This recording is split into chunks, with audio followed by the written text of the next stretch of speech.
Hello again, people. It's me. Well, who else would it be? I mean, who else is going to be uploading a video to my channel? Anyway, it's time for parts 27 and 28. Forgive me if I sound a little bit tired. That's because I am. I've had a long, lazy weekend, being woken up by my very considerate neighbour playing music at 200,000 decibels.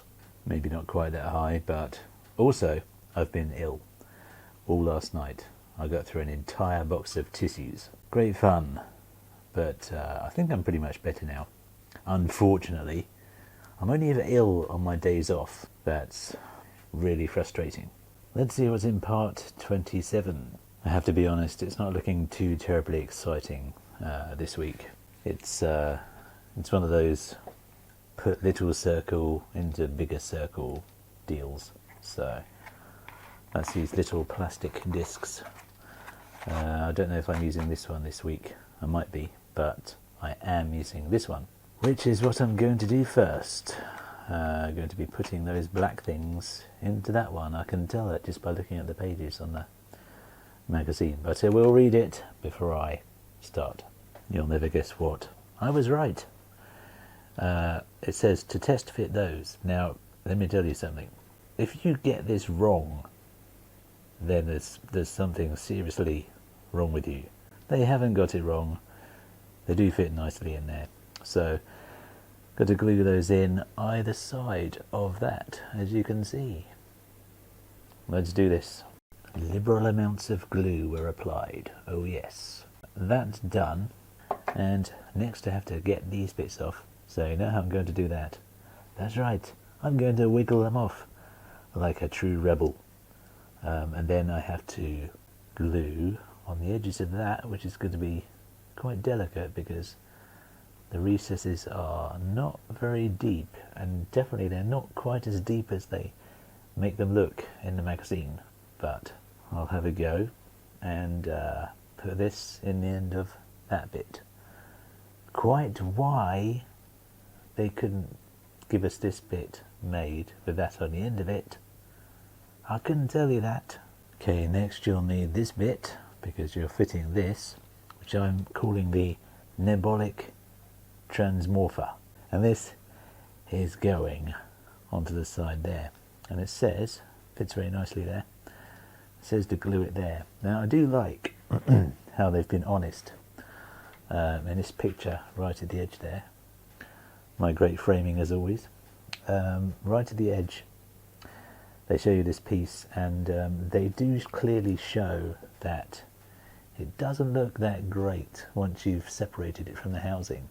You can see those two bits there. So don't know how this is going to be in the model or where it's going to be, but I'm hoping that you don't see those because they don't look that great. So I need to glue along there, it says, and get this stuck on. Maybe there's some way that somebody's going to say that you can touch up these bits there. I think there's some kind of silver pen that you can buy for that kind of work. But we may not need it because we may never see it. That being said, let's get this glued on. I've got a feeling the glue is going to come splatting out, but let's see. The glue came splatting out. What did I tell you? I've quickly wiped away what I could. There's not much risk of me gluing my fingers to anything, but it's inevitable that I've got glue on my fingers now just from doing that. I don't really want to do that with a tissue because you're going to see loads of little bits of tissue there, and that would be quite silly. So I've done what I can to clean it off, and there it is. And that is part 27. That's all there was. Not a great deal of work, I have to say. That's looking definitely like a filler already. And this is a time where you think to yourself, having done R2-D2, are they giving us these tiny little filler pieces, like put the end of that cylinder piece into there, and then come part, say, 117, they're suddenly going to speed everything up because they realise, oh, damn, we need to and get this moving. Otherwise, it's not going to be finished in time. We'll see. But anyway, it's on to part 28. This part does have an exciting piece. This bit, which I'm hoping is metal, doesn't weigh very much, and we're working on the back of the shoulder. Oh, come on. That's plastic. There's no way you can make such an important piece plastic. But they have, right on the back of the shoulder of the Terminator, where it's going to be in full view all the time. It's plastic. Okay, unavoidable bad edit time again, because I'm on the next night. My battery ran out on me last night, so I had to wait for it to charge. By the time it did, my God, I was just too tired to go on.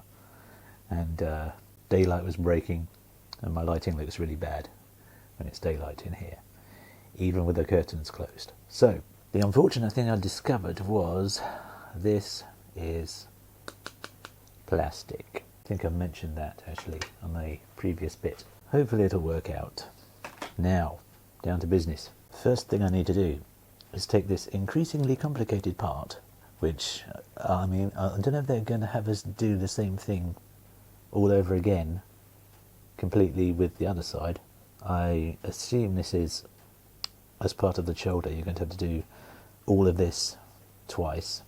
That's quite a lot of work. You've got to pass a plastic piece of tubing through this hole. Now, whenever I see this plastic tubing, warning signs immediately pop up in my head, because I'm thinking plastic part means unplanned part, means unforeseen problem that they've discovered, and so they had to chuck in a plastic part to sort it out.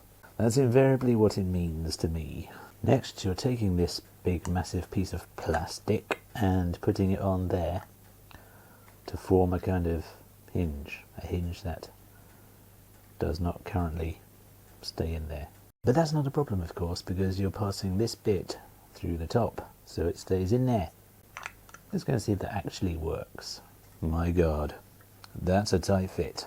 I wish they designed more pieces like this, because there is no way in hell that that is ever coming out.